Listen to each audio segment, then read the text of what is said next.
What's up, ukers? Welcome to another video tutorial. And today, we're going to learn how to play steel on ukulele. Before we continue, make sure your ukulele is tuned properly. You have here G, C, E, A. Alright, and you are going to need these chords for this song. If you know them already, let's proceed. But if you don't, feel free to pause the video and figure them out one by one. Okay? Sorry for my hair. I don't have a hairstylist.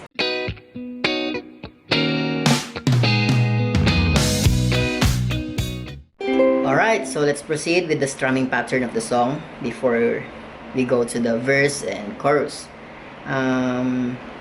For the strumming pattern, you don't actually mind using any strumming patterns that you know. But for this song, we're using down, down, up, up, up, down. So I think that's the easiest, strumming pattern that you can use for this kind of song. Kasi ano lang siya, mabagal lang. Okay? Down, down, up, up, up, down. Again, down, down, up, up, up, down. Let's proceed with the intro. The intro of the song goes like this. You have F, A minor, C, and G. So it sounds like this. Ten, ten, ten. Ten, ten, ten. Ten, ten, ten.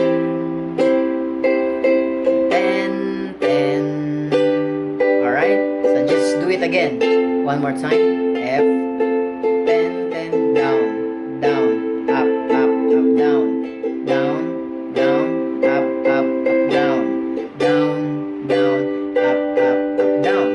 And then we proceed to the verse. So the verse has a lot of chords, pero manageable naman siya kasi we're gonna chop them. We're going to divide them into two parts. The first part is the first line of the song. I think line ba yun? Let's see. Alright, so parang ganito. Okay, so sa verse, meron tayong C, A minor, F, and G. So, try natin. Hi, me, then A minor, under F, your G, 2, up, up, up, down. Yun yung first part. And the second part goes like over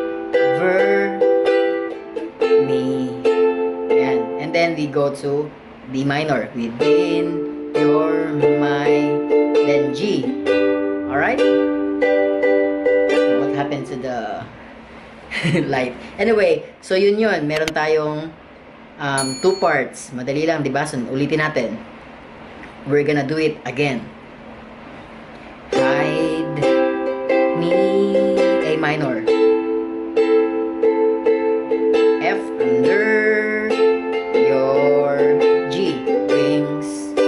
Then we go to E minor, cover me, diba? F. Then you have V minor. Then G, down, down, up, up, up, down. And after that, we go to chorus. So it's up to you if you want to repeat the verse 2 times. Some people, they just repeat the verse, the hide me now part. After the second repetition, they go to chorus.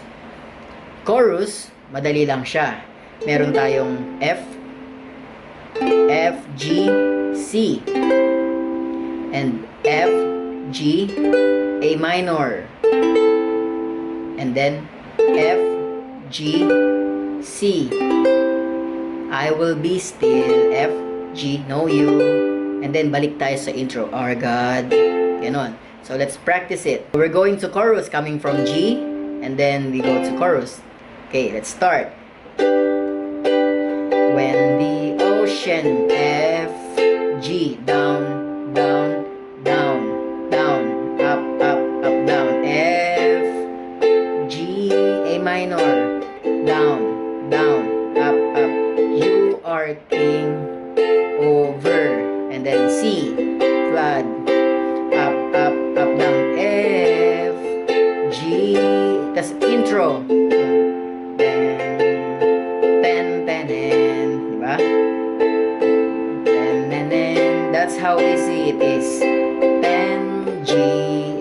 go to the verse and same chords. Find rest, so A minor yan, and F, G, E minor, F, B minor, D minor, G, and then you go to chorus. When the oceans rise, down, down, down, down, up, up, I will soar with you. Down, down, down, down, up, up, you are king over the flood, and I will be F, G. Ad-lib. Ad-lib is also the intro. Just do it like this. F, A minor, and then you go to C. You can do it 2 times or 4 times. G. Again, F, and then C, and G. Then you can do chorus. Ganyan-ganyan lang. So, isa-isang bagsak lang siya, parang ganito. When the oceans rise, yan. And C, sa isang bagsak.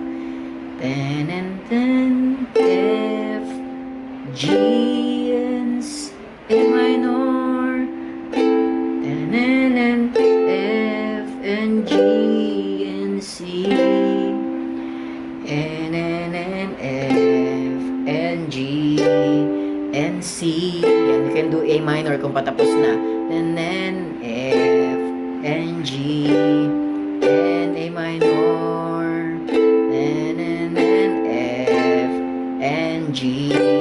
Then we go down to C. That's the last, and C. So, thank you for listening. I mean, watching. If you learned something today, please share it to other people. And I do video tutorials ng mga Christian songs, ukulele, at mga small instruments. That's why my channel is named Rick's Tiny Music. I'm using small instruments such as this one, and those ones. Okay? Maraming salamat po. I hope to see you again next time. Bye-bye, ukers!